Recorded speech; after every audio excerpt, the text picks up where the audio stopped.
Olá pessoal, tudo bem com vocês? Reiniciando mais uma semana das nossas aulas. Hoje a nossa aula de Física ela inicia com a correção das atividades propostas, que eu coloquei para vocês na última aula. Essas atividades estão aí no livro didático de vocês, conforme a gente viu na nossa última aula. Então tá aí, essas são as atividades na última aula de Física. Atividades no livro didático, página 35, questões 15, 16, 19 e questão 22. Para a gente fazer uma releitura, uma recapitulação de toda essa parte inicial do nosso estudo de Física do terceiro ano, que é eletrostática. Então tá aí, a página do livro é a página 35, Introdução ao Estudo da Eletrostática. Eu pedi que vocês fizessem as questões 15, 16, 19 e questão 22. Essas foram as questões propostas para a atividade de Física da última aula. Então, minimizando aí a primeira questão, está aí a questão 15. Acompanhe aí comigo, exercícios propostos. A questão 15 diz o seguinte: basicamente, o que significa eletrizar um objeto? Basicamente, o que significa eletrizar um objeto? Está aí a resposta, pessoal. Eletrizar um objeto significa fornecer ou retirar elétrons de um corpo. Esse corpo tem que estar neutro, inicialmente, tornando-o eletricamente carregado. Então, a resposta é, está bem aqui, ó. Está vendo aí de vermelho, ó? Basicamente, o que significa eletrizar um objeto? Significa fornecer ou retirar elétrons de um corpo neutro, tornando eletricamente carregado. Nós vimos lá na estrutura atômica que um corpo neutro, ele para estar eletrizado, ele deve ou perder ou receber elétrons. Quando ele perde elétrons, ele vai ficar eletrizado positivamente. Quando ele receber elétrons, vai ficar eletrizado negativo. Então tá aí, um corpo, ele para estar eletrizado, inicialmente ele tem que estar neutro. Quando ele perde elétron, fica eletrizado positivamente, fica com excesso de prótons. E quando ele recebe elétrons, ganha elétrons, fica eletrizado negativamente. Vamos para a questão 16. A questão 16, veja aí. Descreva os processos de eletrização por atrito, por contato ou por indução. Escreva os processos de eletrização por atrito, por contato ou por indução. Aí tem como se fosse uma resposta pessoal. Mas eu vou colocar aqui uns slides que vai ajudar a gente a refletir nessa resposta. Veja aí, ó. Na eletrização por atrito, dois corpos de materiais diferentes, inicialmente neutros, quando são atritados entre si, onde os elétrons são transferidos de um corpo para outro, em consequência, um ficará eletrizado positivamente e o outro negativamente, com cargas iguais em módulo. Isso quer dizer o seguinte: dois corpos inicialmente neutros, ou seja, não é excesso de prótons e nem excesso de elétrons, aliás, quando são colocados em contato, quando há uma esfregação, ou esfregam um no outro, vai haver a transferência de elétrons de um corpo para outro. Sendo que no final do processo de eletrização por atrito, um corpo fica eletrizado com carga positiva e o outro com carga negativa. Então, após o processo de eletrização por atrito, consequentemente, se a gente perguntar se eles se atraem ou se repelem, eles se atraem. Na eletrização por contato, esse tipo de eletrização ocorre quando um condutor eletrizado é colocado em contato com um condutor neutro, ficando o eixo com carga elétrica de mesmo sinal que o primeiro. No final do processo de eletrização por contato, ambos ficam com carga de sinais iguais. Tá certo? E na eletrização por indução, não precisa ter contato, nem esfregar, nem ter atrito. A indução, ela ocorre apenas pela aproximação. Ela ocorre por uma simples aproximação entre um corpo eletrizado, que é chamado de indutor, e o outro corpo neutro, induzido, sem que haja contato entre elas. Né? Então veja na figura, vocês estão vendo bem aqui na figura, ó, eu tenho um corpo A e um corpo B. O corpo A ele está eletrizado positivamente, tem excesso de prótons, e o corpo B está neutro. Quando eu aproximo o corpo do outro, através do processo do princípio da atração e repulsão, carga de sinais contrários se atrai, carga de sinais iguais se repelem. Ao final do processo de eletrização por indução, ambos ficam carregados com carga de sinais contrários. Agora nós vamos para a questão 19. A questão 19 diz assim: ao atritarmos dois corpos, 1 e 2, percebemos que as cargas adquiridas pelo corpo 1 se espalham superficialmente nele, enquanto as cargas adquiridas pelo corpo 2 se posicionam apenas na região em que houve atrito com o corpo. Letra A. Depois de eletrizados, os corpos 1 e 2 tendem a se atrair ou se repelir? Justifique. E letra B. Comente sobre o material com que foi feito o corpo 1 e o 2. Vamos ver aqui a resposta. Ele diz que quando eu vou atritar dois corpos, representado o corpo 1 e o corpo 2, percebemos que as cargas adquiridas pelo corpo 1 se espalham superficialmente nele, enquanto as cargas adquiridas pelo corpo 2 se posicionam apenas na região em que houve o atrito com o corpo 1. Então, depois de eletrizados, os corpos 1 e 2 tendem a se atrair ou se repelir. Nós vimos aqui no processo de eletrização por atrito, posso até voltar aqui, que ao final do processo de eletrização por atrito, os corpos ficam carregados com carga de sinais contrários. Um fica eletrizado positivamente e o outro fica eletrizado negativamente. Então, cargas de sinais contrários vão o quê? Se atrair. Vai haver uma força de atração. Então, eu posso dizer, na questão 19, na letra A, que após a eletrização por atrito, como vocês estão vendo aqui de vermelho, após a eletrização por atrito, os corpos adquirem carga de sinais contrários, logo tendem a se atrair. Vocês dão pause na tela e verifica se a sua resposta está tal qual a que vocês estão vendo na tela. Se não, dê pause na tela e copie aí a resposta correta. Letra B. Comente sobre o material com que foi feito o corpo 1 e 2. A gente já sabe que o corpo 1 é considerado um material condutor e o corpo 2 um material isolante.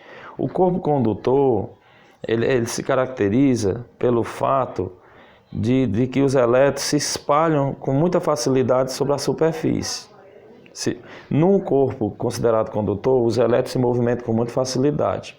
E no corpo considerado que é um material isolante, os elétrons não têm muita facilidade de locomoção. Eles ficam estáticos, parados. Então eu posso dizer que o corpo 1 é um material condutor, porque os elétrons se espalham na superfície dele, e no corpo 2 é um material isolante, porque os elétrons se posicionam apenas na região em que houve o atrito. Essa é a resposta da questão 19. Vamos para a questão 22, questão 22 da atividade. Sobre o processo de eletrização por atrito, é correto afirmar, afirmação 1, afirmativa 1, em um corpo neutro não eletrizado, o número de prótons é igual ao número de elétrons. Assim, a carga elétrica do corpo é nula. Isso é verdadeiro ou falso?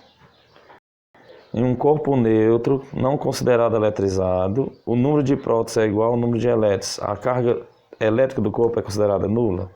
Aí você vai colocar verdadeiro ou falso. Então, a resposta aí da afirmativa 1 é que é verdadeiro. A mesma quantidade de prótons é a mesma quantidade de elétrons. Se não há excesso de prótons, não está eletrizado positivamente. Se não há excesso de elétrons, não está eletrizado negativamente. Afirmativa 2. Em um corpo que perdeu elétrons, há excesso de prótons, esse corpo está eletrizado positivamente. A gente viu que ou um corpo recebe e ganha elétrons, ou um corpo perde elétrons. Quando ele perde, ele fica eletrizado positivamente. Quando ganha elétrons, ele fica eletrizado negativamente. Ele está dizendo na afirmativa 2, em um corpo que perdeu elétrons, há excesso de prótons, portanto, esse corpo está eletrizado positivamente. Afirmativa verdadeira também. Um corpo que perde elétrons tem excesso de prótons, está eletrizado positivamente. Afirmativa 3. Um corpo que recebeu elétrons tem excesso de elétrons, portanto, esse corpo está eletrizado negativamente? Exatamente. Um corpo que recebeu elétrons ganhou elétrons, então ele fica com excesso. E ficando com excesso de elétrons, ele fica eletrizado negativamente. Afirmativa 4. Ao atritarmos dois objetos, a transferência de elétrons ou prótons de um objeto para outro, deixando um objeto eletrizado positivamente e outro negativamente, essa afirmativa ela é falsa. Por quê? O que é que torna essa afirmativa falsa? Porque as únicas partículas que se movimentam, ou um corpo ganha ou perde elétrons. Os prótons não se movimentam do interior do átomo. Então, quando a gente atrita dois objetos, aí está dizendo que há uma transferência de elétrons e prótons em um objeto. Não, só há transferência de elétrons. Apenas os elétrons se movimentam de um corpo para outro. Os prótons não se movimentam, eles ficam presos junto com os nêutrons no núcleo. Então, essa afirmativa 4 é falsa. Então, está aí a questão 22. Afirmativa 1 é verdadeira, afirmativa 2 é verdadeira, afirmativa 3 é verdadeira e a afirmativa 4 é falsa. Então tá aí, pessoal, para a gente dar continuidade aos nossos estudos sobre a lei de Coulomb, a gente fez essa rápida recapitulação sobre os estudos iniciais de eletrostática. Então agora daremos continuidade ao nosso estudo sobre a força elétrica, ou seja, lei de Coulomb. Vamos relembrar um pouco da história. Um pouco de história. Foi o francês Charles Auguste de Coulomb que formulou em 1785 a lei matemática que rege as interações entre partículas eletrizadas, usando o modelo newtoniano. Ele estabeleceu que a interação eletrostática entre essas partículas manifestava-se por meio de forças de atração e repulsão, dependendo dos sinais da carga. Carga de sinais contrários se atrai. Carga de sinais contrários se repele. Carga de sinais contrários se atrai. Carga de sinais iguais se repele.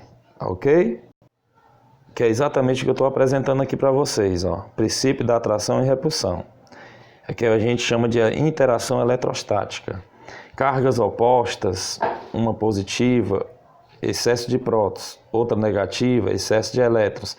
A interação que acontece das forças entre elas através do princípio da atração e repulsão, é a atração. Carga de sinais contrários se atrai, como vocês estão vendo aí, nessa figura acima, e carga de sinais iguais a uma repulsão. Elas se afastam uma da outra.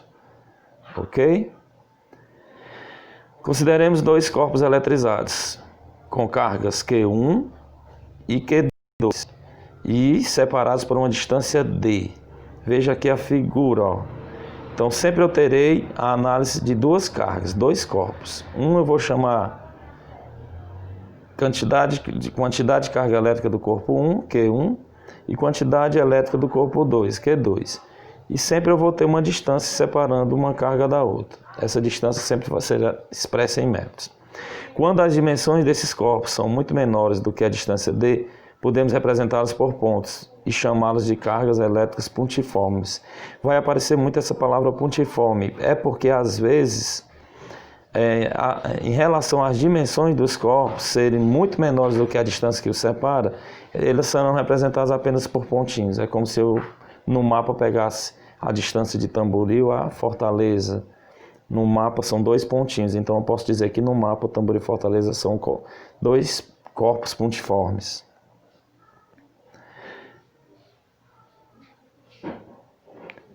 Como os corpos estão eletrizados, há uma interação elétrica, força F, entre eles. A intensidade da força diminui à medida que se aumenta a distância de separação D. A direção da força é a direção da reta que une os corpos.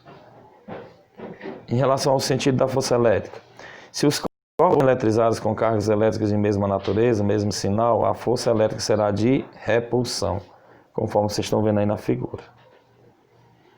Se os corpos forem eletrizados com cargas elétricas de sinais contrários, a força elétrica será de atração.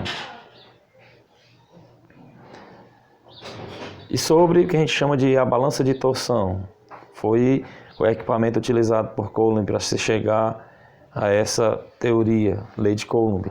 Coube a Charles Coulomb, com a sua célebre balança de torção, na verdade um dinamômetro, estabelecer a lei matemática que possibilita o cálculo da intensidade da força elétrica entre dois corpos elétricos. Coulomb constatou que, veja a definição, o módulo da força da interação entre duas cargas elétricas pontiformes, Q1 e Q2, é diretamente proporcional ao produto dos valores absolutos módulo das duas cargas e inversamente proporcional ao quadrado da distância entre elas. É o que destaca essa formulazinha aqui, ó. Vocês estão vendo aqui, ó. A intensidade da força elétrica, ela é diretamente proporcional ao produto das cargas, ou seja, há uma multiplicação entre a carga 1 vezes a carga 2, então é diretamente proporcional. Quando a força, o valor das cargas aumenta, o valor da força também aumentará. Por isso que é diretamente proporcional. E ela é inversamente proporcional ao quadrado da distância. Então, quanto maior ficar a distância entre os dois corpos, menor será a intensidade da força. E quanto menor for a distância entre os corpos, maior a interação entre as forças. Nessa fórmula, nessa lei de Coulomb, nós temos o F é a força elétrica e a unidade de medida no sistema internacional é o Newton. Toda vez que eu achar o valor da força, eu vou colocar a letra N representando a unidade de medida no sistema internacional, newtons. Q1 e Q2 são as cargas elétricas pontiformes e a unidade de medida é Coulomb. D é a distância entre as cargas, sempre tem que ser dada em metros. Se por acaso não é enunciado apresentar em centímetros ou em qualquer outra unidade de medida de distância, nós temos que transformar em metros. E o K é chamado de constante eletrostática e sempre terá o valor de 9 vezes 10 elevado à nona. Vamos falar um pouco mais sobre a constante. O valor da constante K, denominada constante eletrostática, depende do meio em que as cargas se encontram. Essa constante K é definida no Sistema Internacional de Unidades. Tá certo? Determina a força de interação entre as cargas. Vamos fazer o seguinte. Aqui ele apresenta um exemplo bem rapidinho.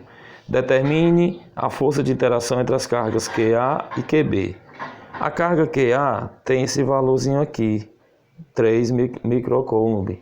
E a carga de B tem o valor menos 4 microcoulomb. Então, resolvendo este exemplozinho aqui, vamos anotar aqui, vamos aplicar a lei de Coulomb lá em cima, ó, tá certo? Ó.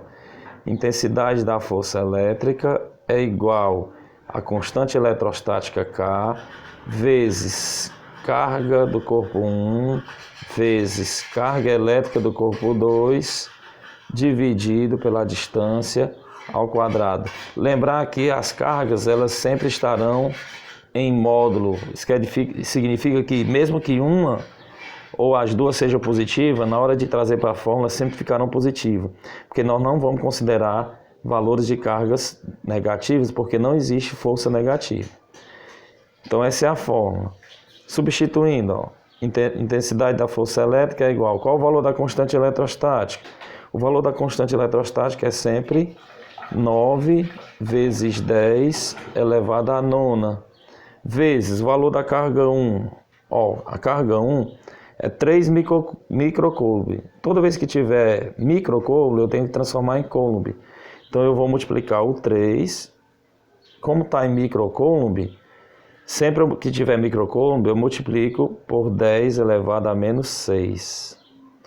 Vezes carga 2, carga de B, 4 milicoulomb. Então eu vou transformar em coulomb. Eu vou multiplicar o 4.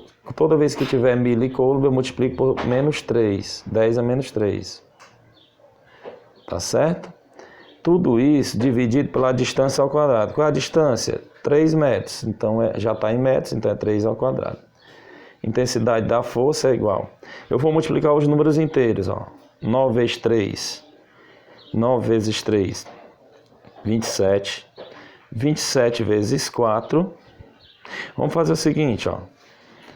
Aqui embaixo dá 9. 3 ao quadrado é 9. Então, esse 3 ao quadrado eu posso cancelar com 9.